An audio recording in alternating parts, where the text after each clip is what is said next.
KJ Barries, thank you so much for coming over to our office today. Alhamdulillah, it is quite a good setup that I can see, and in fact the view is great, because I think this is where you can get the ideas of what you're going to try to create. Yeah, that's right lah. And sometimes when we feel stressed out, we just have a look outside, and we feel calmer. Good. That's one of those things. Yeah. And I think I've known you for quite some time already, and I can see that you have gone leaps. Just let's talk a bit historically. Okay. Historically, right? I grew up in Bangi, Bandar Baru Bangi. Okay. And from there, I went to boarding school for 5 years in Perak. Okay. It was in MCKK. It was in MCKK. So was it at school, or was it at home that you developed this enthusiastic, very interested into this AR VR? Well, at that time, AR VR was almost non-existent. Okay. That was so long ago. But you're not the nerd guy at home playing computers after school. Well, and my then first at night, 11 o'clock, then only you sleep. Are you that guy, or are you the active guy? Plays rugby and all that. During those days, the technology was limited. Okay. We didn't have as much. Things were not as cheap as they are now. So at that time, it was quite tough. But I started off, playing video games, Tetris at that time. Anyway, it was fun. So from Tetris is where you start to look into other forms of immersive VR apps kind of thing. Well, originally, when I was in university, we learned about fluid dynamics. We learned about engineering. I did my degree in mechanical engineering. Okay. So that's when we learned about fluid dynamics, thermodynamics, and things like that. And I felt the interest to do simulation, to do 3D based simulation on understanding, fluid dynamic systems, heat transfer, and things like that. So that's when I started dealing with 3D data, and from there we evolved the utilization into VR and AR technology that we are looking into now. You were saying we. That means you had a team back then, or it was you? Well, originally, when I said we, was in terms of my class in university. But then when we started the company, it was myself as well as another of my friend at that time, Sadiq. He's also, we co-founded the company together. We both felt that it was time to, that's quite to good, go right? into So you have one company. mechanical engineer and one simulation engineer, combining forces. Yeah. That's where Innoveam came about. That's right. That's right. And it came about, basically, we felt that, with our niche knowledge in simulation, in engineering, we can try to, generate some projects and create new job opportunities and things like that. What are causes or issues that are really close to your heart at that point of time? Was it the usage of technology in industry for me at that time was very close to my heart. We felt that, I felt that there's a lot of things that can be achieved that at that time was not that widespread, widely used as it is now. So we felt that we had to pioneer the usage of 3D simulation in industry. That was at university level? That was prior to starting Innoveam. Okay. So we were already working in the oil and gas industry before. Okay. So that's when. Sorry. Your uni days was in. Actually, ever since my university days, I've been doing the same thing, which is 3D simulation, visualization, fluid dynamics, and then now into VR, AR technology. It's basically something that I learned from university, and I kept doing until now.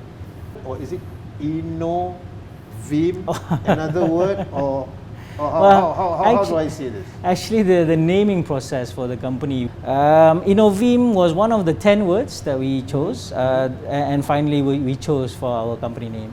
Innoveam actually stands for Innovation Stream. Okay, innovation. So, okay. innovation I stream. thought Innov was innovation. Yeah. I know that. But Veeam was It's a combination between innovation and stream. Stream. Because we intend to keep innovating. We intend to keep looking at how we can use technology to improve efficiencies and things like that. Even in fact, you can see our tagline, knowledgeable innovation.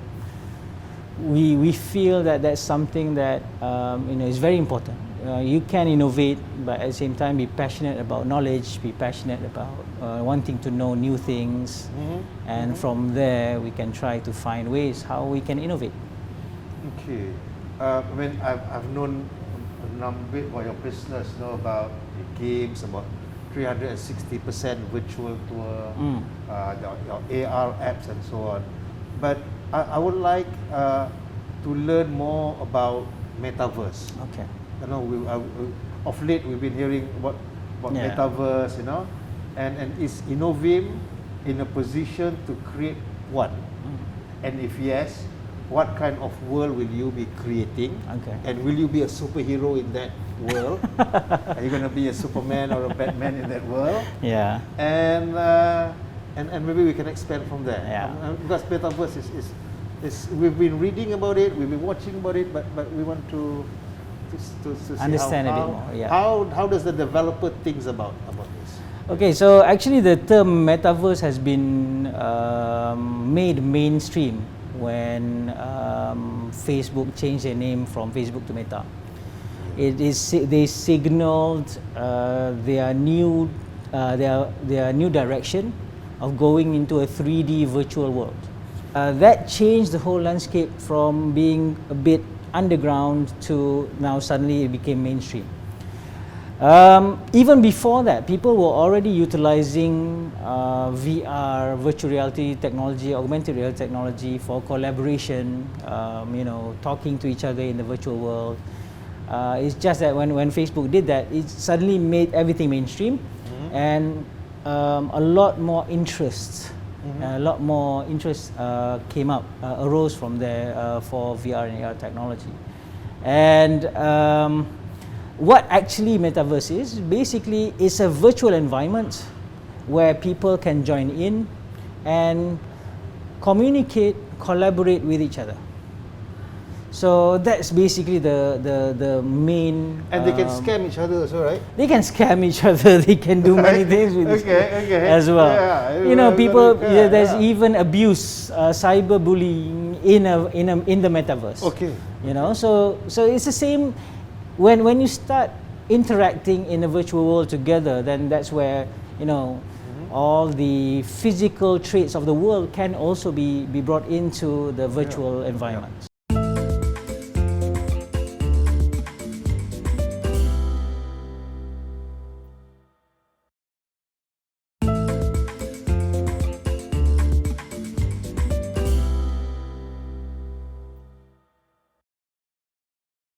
But since you are the developer, what sort of world are you going to? What sort of world are you creating so that people would want to come to your metaverse? Well, right now I think even though we are developers, we have always been focused on how can industry, how can companies benefit from the technology. That's what we have been doing since day one. How can companies in the industry utilize 3D technology, utilize virtual reality, augmented reality technology to generate value for shareholders, for their employees, and things like that. And for me, having that in mind, we have been pushing the usage of a private metaverse for companies to collaborate. So that's what we are focusing on. That's what we are pioneering. We are pioneering in developing private metaverses, say for example, in the oil and gas industry or in education, in power generation industry. Companies can have their own private metaverses. And then their employees can log in and collaborate, do onboarding, see data, digital twin data, but operations data, and everyone that participate in the metaverse, they have to have their own avatar. Well, the avatar represents the person in the virtual environment, in the metaverse. So a metaverse will have to have an avatar which represents you. Yes. And that's where you represent yourself. Yes, and then you can start talking, you start collaborating. And I think you can do a lot of retail work, right? You can buy and sell in the metaverse. Yes, definitely. I mean, you know, the first thing when you have a metaverse is you communicate with each other. You communicate with your colleagues, you communicate with the customer, you communicate with your management. But when you can start communicating, when you can start showing yourself as the avatar in the metaverse, then you can start owning things. Hey, you're going to show me you know, I've not seen you in your metaverse. Nanti, after this. After this. We don't need to tell the world who you are. When you have your avatar in there, and then you can start talking, and then what the evolution of the technology immediately says that you can now trade with that person. Yeah. You can trade with that person, and so the ownership of digital items suddenly becomes an issue, and then the transactions suddenly becomes an issue. That's where blockchain technology comes in, for example, where you have NFTs to showcase or to show that you own a specific digital data. And then you have cryptocurrencies to allow you to do the purchasing, or you can even link a payment gateway in there to use your own credit card and things like that. So the metaverse starts off with communication and collaboration between a group of people, and then you expand it to ownership of virtual estates, ownership of digital data with NFTs, and then you go to purchasing, trading, creating value, and so on. Okay, Zamir, is there anything that you can show me? Yeah, sure. I don't know where my spec. Let me just show you some videos. Okay, so this is a sample video of an augmented reality metaverse that we have, and you can play this. So you can see how the digital elements is shown, and now we have two players in here. So myself and my colleague, we are collaborating with this digital 3D digital element.